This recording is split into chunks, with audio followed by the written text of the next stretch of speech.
Thank you.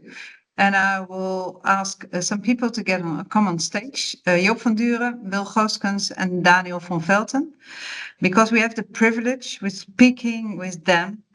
They are valued and experienced lecturers within facility management, and all three are soon retiring. And that's really a pity for our profession. So I think over the course of their careers, they've witnessed tremendous changes in our profession in the work field and also global changes. So in this interview, we will reflect on their professional journey, the lessons they learned, and the advice they have for future generations. So welcome, and thank you for taking the time sharing your insights with us. Please introduce yourself to the audience. And I see on the screen Wil, so please, Wil, introduce yourself first. Yeah, my name is Wil Gooskens. First of all, thank you for inviting me after 50 years in this profession. I'm retiring, like you just said, by the end of August. My career was for half in education, and a quarter I used to work for commissioners, and the other quarter I was working for suppliers. So I think I have a total view on all the aspects within facility management, and I hope I can give you some hints and tips in this interview. Thank you. Thank you, Wil. And then maybe Daniel, can you introduce yourself? Yeah, thank you for inviting me. I'm Daniel von Felten. I'm working at the Zurich University of Applied Sciences in Switzerland as a lecturer and researcher. And yeah, I started in 1985 with a small lecturing in finance, but at that time I worked as a consultant mainly. And in about 2000, that means 25 years ago, I started really to work at the university with research and more lecturing. And yeah, in 2 weeks, I'm 65. And with 65, you will be retired in Switzerland.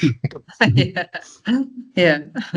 Well, thank you for joining. And Joop, also based in the Netherlands, like Wil, but please introduce yourself.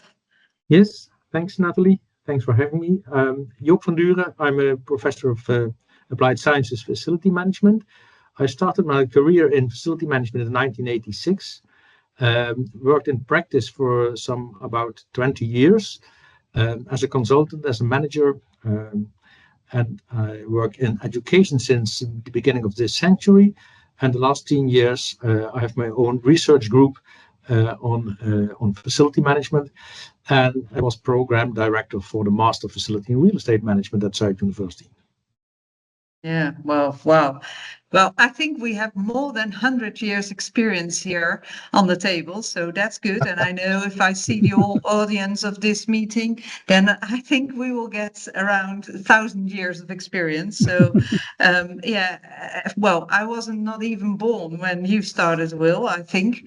But then over the past, 30 to 40 years, facility management has undergone an impressive transformation from a role focused mainly on caretaking and building maintenance into a strategic, and that was also Carmel and Sean mentioning in their discussion, it has earned a place in the boardroom. So you have witnessed and contributed to that remarkable journey firsthand.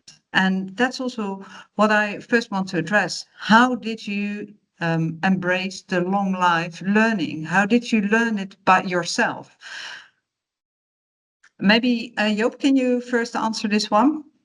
I'll give it a try, indeed. Well, when I started in the world of facility management, my degree was building construction. So it is aligned with facility and real estate management, but a different angle. So the first years I learned in practice, and I took a lot of courses. I started studying business administration in these years. I was involved in procurement as well, and specialized a bit in that field. But long life, talking about long life learning, I got my PhD on my 54th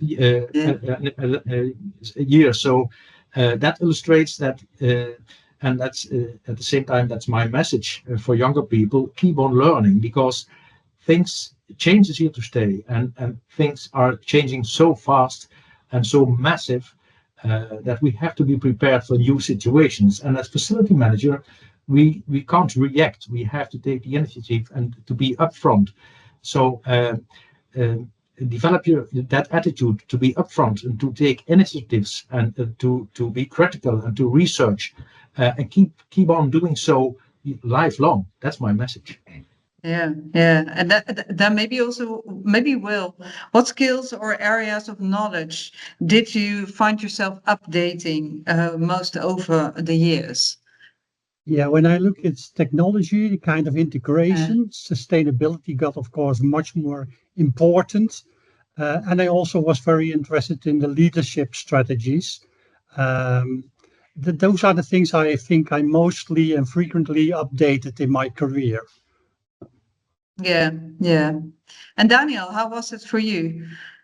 Is that the same in Switzerland and for you in your journey? Yeah. I see learning as a personal, individual feature. That means it can happen through interactions with people, private or professional challenges, projects in the business world, research projects at the university, or through many courses in further education. And I always was, and I am still, a curious person, and have had the privilege to learn at all these levels.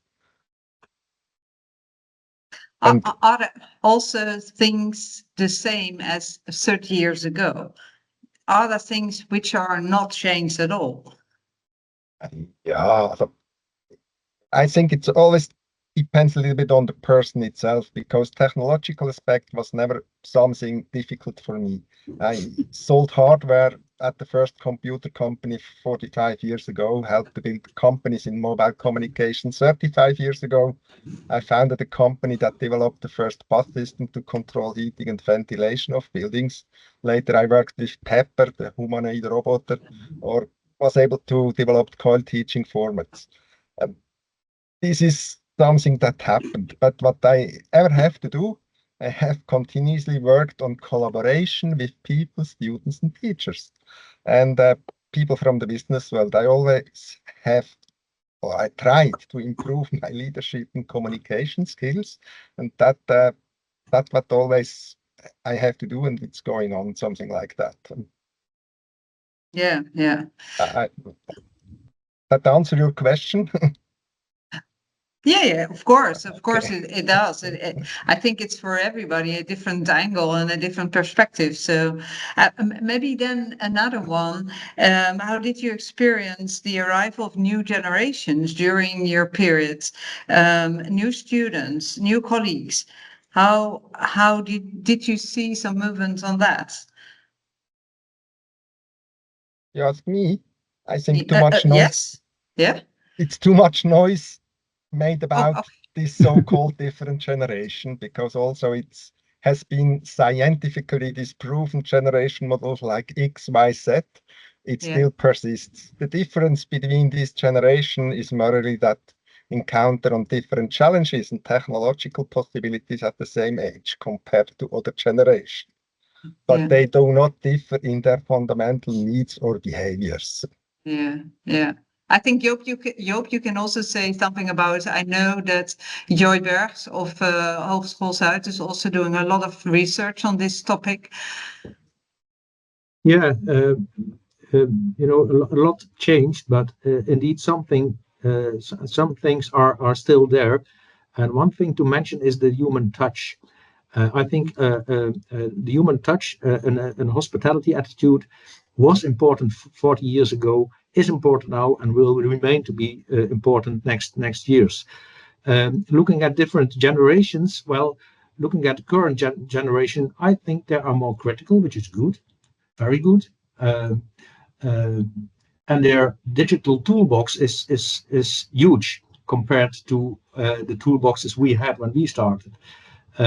But in essence, I agree with Daniel that these differences between generations are not that massive as sometimes is being explored. You know, young people right now, they want information very quickly. They don't want to read books or scientific papers. They want it very hip and fluently, etc. And sometimes we can serve that demand, but a little bit old-fashioned perhaps. But I believe sometimes it's good to force them, in a good sense, to deep dive and to read a scientific paper or a book. And I guess that's our role as an educator and as a guide for young people who develop to be professionals. I agree with Joop. I think FM is still a people's business. That is very important. I know when I was still the program manager in Breda University, that at the kickoff of the first year students, I asked, okay, do you like to work with people? And if they wouldn't raise their hand, then I would really say, okay, then you really should consider on stopping with this education, because this is what you're going to be doing in the facility business for the rest of your career if you will stay there. It's a people's business. And I think what is also refreshing for every generation is it gets new energy. You get new perspectives. And that's challenged me to stay a bit flexible and open-minded.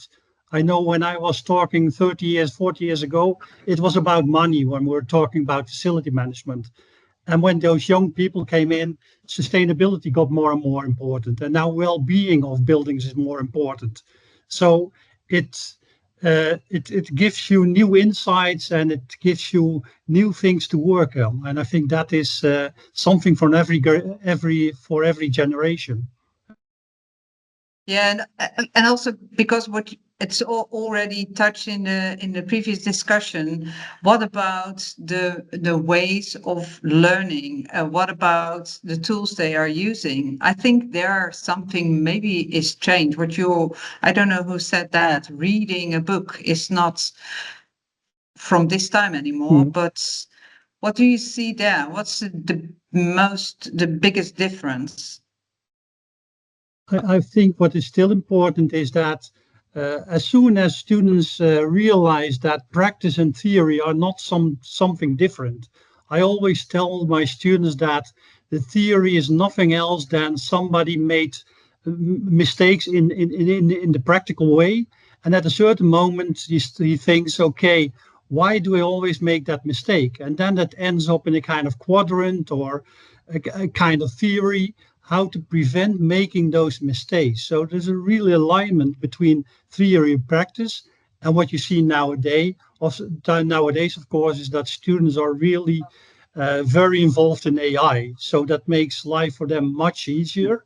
But yeah, also a challenge to be critical about that. Yeah.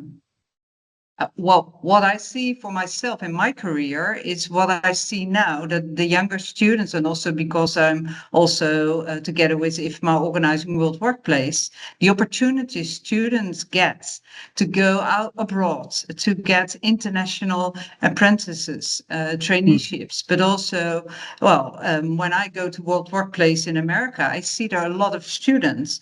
When I had the opportunity, when I was 25 years old, I didn't have that kind of opportunities to see in the world a lot of what's happening there. And I know, Daniel, you're also part of the Deep Coil project. It's amazing to see what we can offer our students now.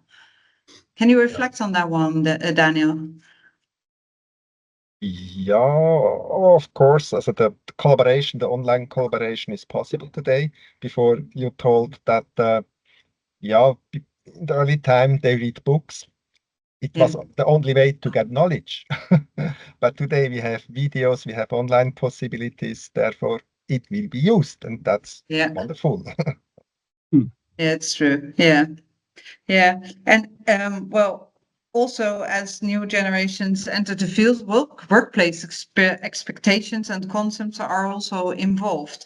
Let's explore a little bit on that one. How have workplace concepts evolved since you started your career? Terrorist organization that hides hides people, their own fighters under hospitals, but it's frankly unacceptable. I don't. There it is. Sorry. I've muted him. You can Sorry. continue. So again, the question, and maybe Wil, you can answer it. How have workplace concept evolved since you've started your career? Yeah, that moved from very rigid office layouts. Actually, you had your own office, or you had your office for 2 or 3 people, and then it went to open plans. And now what you see is more flexible environments, and the focus is more on well-being and productivity. So a workplace is something to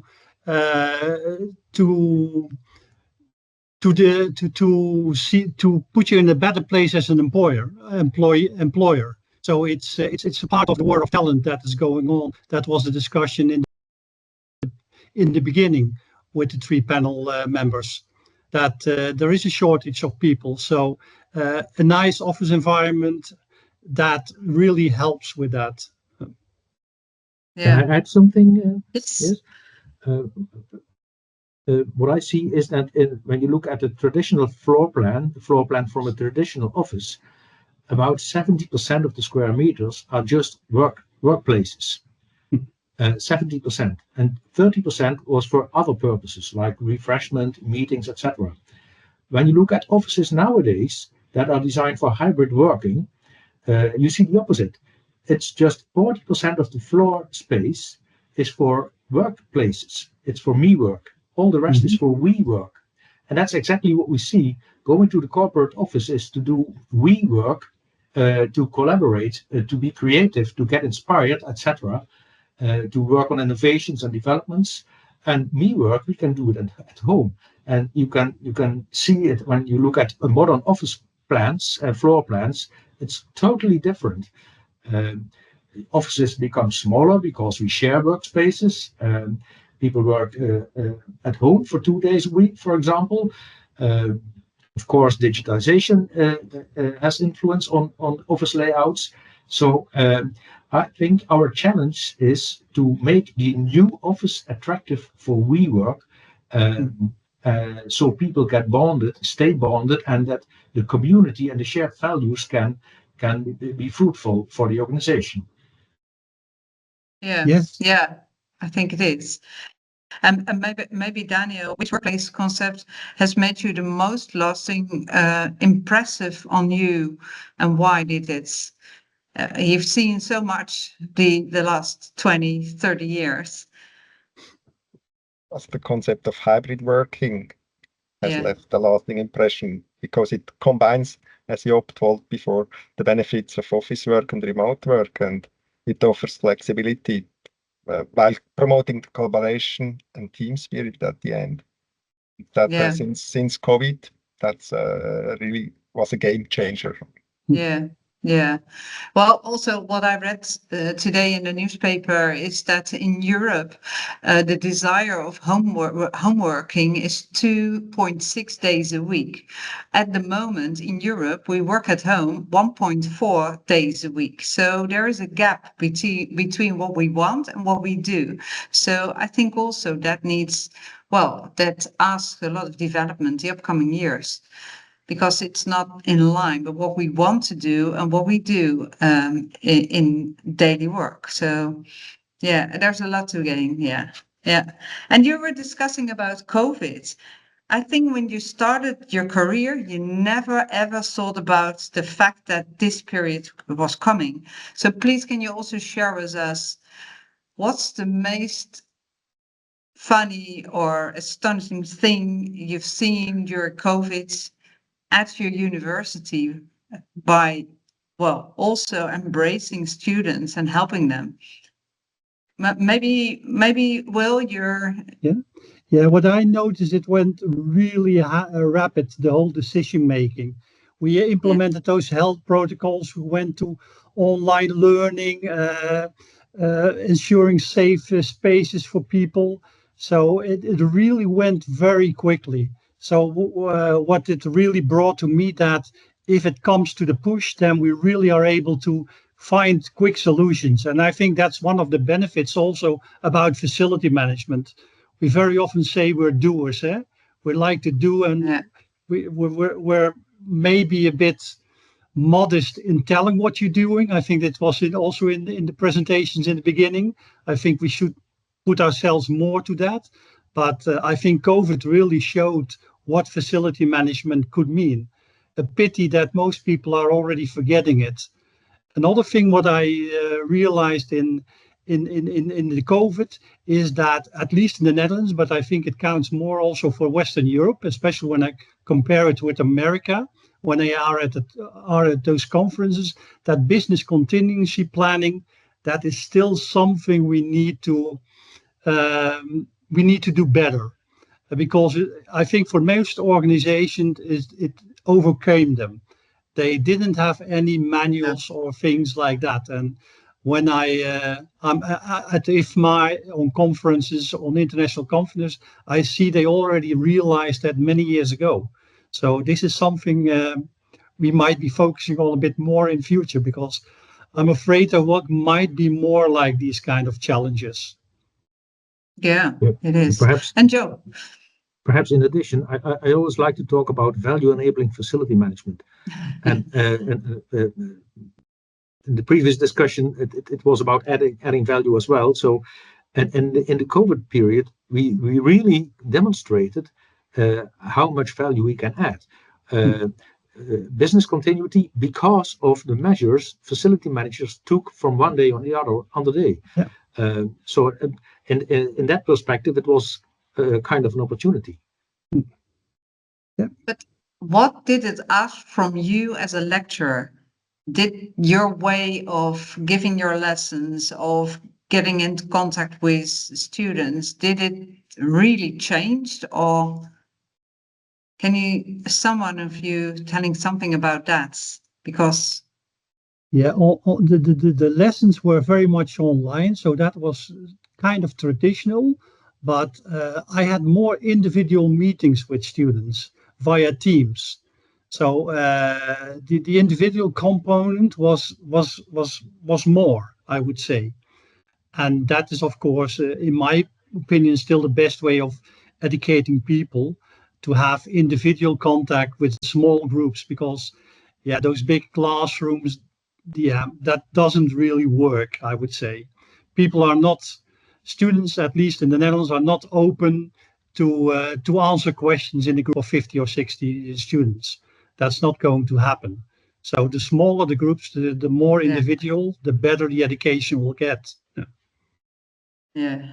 How is that for you, Daniel? Yeah, during that time, I think it was really easy to make appointments with people online because all have had much more time, and the students as well. And one thing was because we introduced COIL before the COVID crisis, we fight with our IT department to allow Teams, MS Teams, several years. And they always blocked. And about half a year before COVID, it was allowed. And I think they was very happy that they do it, because everybody was used to Teams, MS Teams, and that you need some IT components to do the online, online lectures. And when we would not have that, it would be very, very difficult at that time. But it was lucky that we have had it. Yeah. Well, maybe also another topic which you also have to deal with is about regional and global developments in the field. How have you experienced the impact of globalization in facility management? Maybe Joop, can you start? Yeah, well, I see positive aspects, but also negative ones. Because digitalization, everything is very transparent. What you can get, what you pay for it, all over the world. But on the other hand, buying in Asia and shipping it to Europe, what are we doing from a sustainability perspective? So I think we have to take that into account. And then in times we are living right now, political instability in some areas. logistic risks, price risks, valuta risks. So I think it's become more important to find the balance between how to act local for the economy, for logistics, for the environment on one side, and on the other side, sometimes because of economics of scale, you want to go global, and finding that balance, taking into account the risks and the opportunities. I think that's becoming a whole new area of specialism for facility managers and procurement officers as well. Yeah, yeah, it is. Yeah, also, I think there are now a lot more global organizations. So if you are responsible for facility management for a global organization, you need to deal with cultural differences, with political differences. So that's also a thing we needed to learn in the last year, in the previous years. Yes, geopolitical issues. They matter these days. Yeah. You have to take them into account. So spreading your risks, being sustainable, supporting local economies, being proportional in your demands, not just the big ones, but also the small suppliers, like what it was mentioned in the previous discussion. All these issues have to be taken into account. Yeah. Yeah, and maybe also because I see at all your universities that you also have more students from abroad than, well, I think 20 years ago. Is that true? Maybe Daniel or Wil, can you? Yes, what we see, we are of course an international. We have an international program. Our full 4-year curriculum is in English. So in the beginning, when we started 20 years ago, I think the number of international students are very low. That was maybe 5% max. And what we see in the last 2 years, we see really a lot of more international students. I think when you look at BUAS wide, so not only at facility management, we have almost 30% international students. And even the facility program is exceeding. On the other hand, that is also with the new regulations in the Netherlands, that might be an issue, of course, because the government is trying to reduce the international students. But I think that's really a mistake, because you need that multicultural work environment, because that is what you will work in. I always told my students, I worked in the Netherlands for most part of my career, but I worked for some large international companies. And then it's not the fact that your English is good enough, because mine is still not good enough. But knowing that if an English person says it sounds very interesting, he might mean no way in hell it's going to happen. And that's what you learn if you're working in that international environment. And that helps you, even though if you know for sure that you will never leave your country of origin. So I think Joop already said, I heard in my career very often the quote, be international, but act local. And I think that is something what we need to do, because it also has some great advantages, broader standardization, best practices. You get that multicultural work environment. So one can't do without another. Yeah, you need global minds for sure. Yeah. And Daniel, what do you see as the biggest challenge for facility management in an increasing international world? Yeah, so all these challenges that we have to, that we have, I think it's the challenge to handle it and to generate added value. It's therefore at we developed COIL, Collaborative Online International Learning. I think it's important that students learn to work together with students from whole of the world, because the challenges we have is influenced from the whole world. When we talk about sustainability, digital transformation, risk management, that's all influenced not only at my local business, but it's influenced from the whole world. And I think that's a little bit the challenge, because where should the students learn to do that? In their own class with their own other students. Therefore, they have to talk with other students. They have to solve challenges with students from abroad, and that we try to do with the COIL setting. And they have to learn to work in international virtual teams to tackle these challenges together with various stakeholders on an equal footing. And I think that is something what FM needs at the end as well. Yeah, that I think you're correct. But what I also see is, and that's also a little bit related to what Wil is saying, as facility manager, we are doers. And also what I see is that we are focused on the region, and there's only a small group who is interested in international, building up a network and seeing what's going on in different countries. So we're not reaching 100%. What we need to do more to get more people aligned with what's happening in the world. And we're also seeing what's happening in other countries. So I think it's a good development, but we need to work on it. And that's also a role for EuroFM, of course, to bring that together. So maybe then also some questions for you personally. If you're looking back on your career, what are you the most proud of? And maybe starting with Joop, do you want to? Yeah, that's an easy one. That's an easy one. I'm proud of having that I had the opportunity to guide so many bachelor and master students to the end level.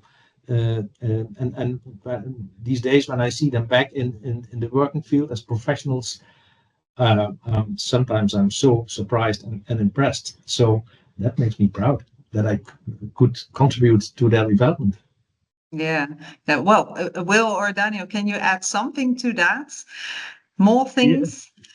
Yeah, that's for sure also what I had on what I would say, but also in my case, and then I'm more talking not about my educational career, but also the strategic positioning of FM within organizations, what I did in my other professions.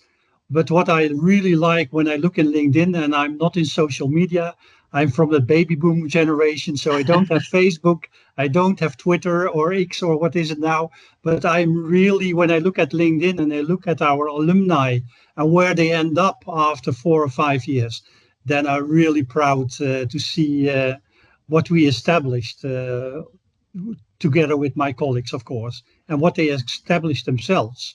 So that's when I really feel myself proud. Yeah. So, and Daniel, from changing from finance to facility management, what brought that to you at the end of your career? Yeah, as you told previously, I was more involved in the core business. Through FM, I recognized the challenges and importance of support processes, as well as the still largely untapped potentials. Yeah, that's true. Yeah. And also maybe, is there a moment, because of course we want to have the all dirty stories, but is there a moment or something, an event from your career that you always will remember? Please share something with us, which we can use the upcoming years also as a good story. Maybe, Wil, I see you. What I learned, and that was from a guru, I think, when they're still working for the National Post. He told me 2 things, and that's what I always tell to my graduation students who I guide in year 4: embrace change and always be integer. Those are the 2 things you can't learn.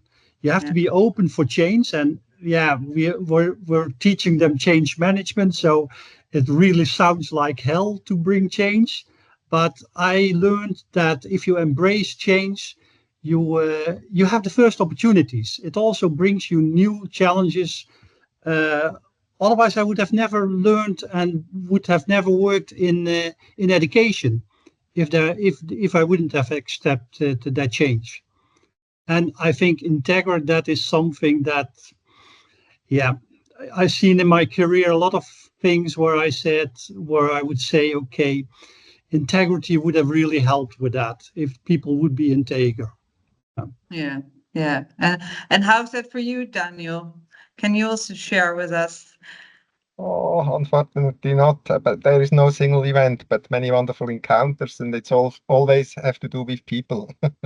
I liked it very much that I was able to meet so many nice people, students, lecturers, other universities, people from the business, and that I will always remember.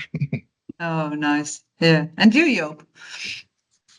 Well, one thing I will always remember, it was June the 5th in 2013 when I defended my PhD research at Twente University. That was quite a milestone, and because doing that research was quite a struggle. It took me 7 to 8 years next to my family and my job, so standing over there for a commission, asking these questions, and then celebrating. That was a very exciting moment. And at the same time, what I learned the most from that research is that passion for facilitating people starts with being or becoming an excellent listener. What's necessary over here? How can we support you? How can we cooperate? Because my research was about procurement, and procurement is about cooperation between client and a contractor. And I really believe becoming an excellent facility manager starts with make sure you become an excellent listener. Sometimes we talk too much and we listen too few. Yeah, I totally agree on that one. Yeah. So maybe for the last question, we need to wrap up. It's a very nice conversation, but time is running. So maybe last question: do you have any dreams or plans for your period after your retirement, which you would like to share with us? What will you do because you worked so hard for such a long time in this beautiful business? What's your next step? Please, well, maybe Daniel, please, can you first give us an insight? I do. I always say that I have worked for science teaching and research for a long time.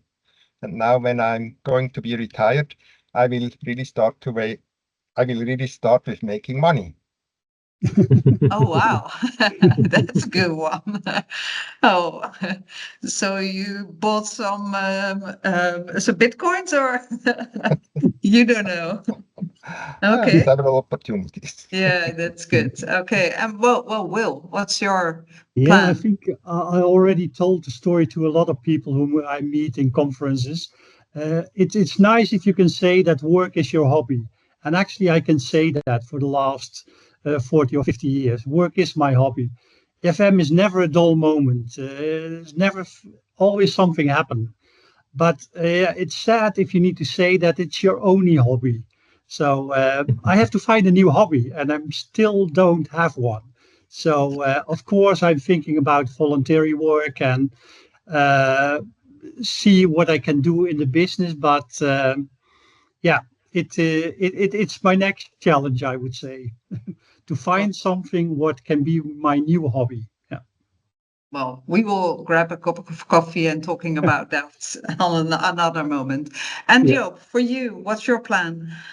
My plan is to stay healthy and to enjoy life in a lower gear, a bit lower gear than the last years. And I want to use my competences to support the local community. I live in a small village. A lot of facilities declined over here. So keeping livability high of community, that is facility management as well, when you ask me. And I hope I can contribute to that, but in a lower gear, enjoy life. As simple as that. It's a good last, mission, what we all need to do. And I think It's nice to see what you all did, for more than 30 years for the profession. And I know you all have your retirements, celebration sessions somewhere this year, but for now, I think I would like to thank you for a small insight what happened in the last years, because I think we are losing 3 amazing big experts who know what was happening in the past, and also, saw how our profession growed and developed. So on behalf, I think, of the board, of all members, from my side, I would like to thank you for what you did. Hopefully, the younger generation will stand up to take your position when you're gone. But I know for sure that what you learned us and what you brought to the facility management network with bringing our good students to us, I think that's more than thankful what you did. So thank you very much also for this discussion. And maybe I see you somewhere in future to drink a cup of coffee. Thank you for this one. Yeah.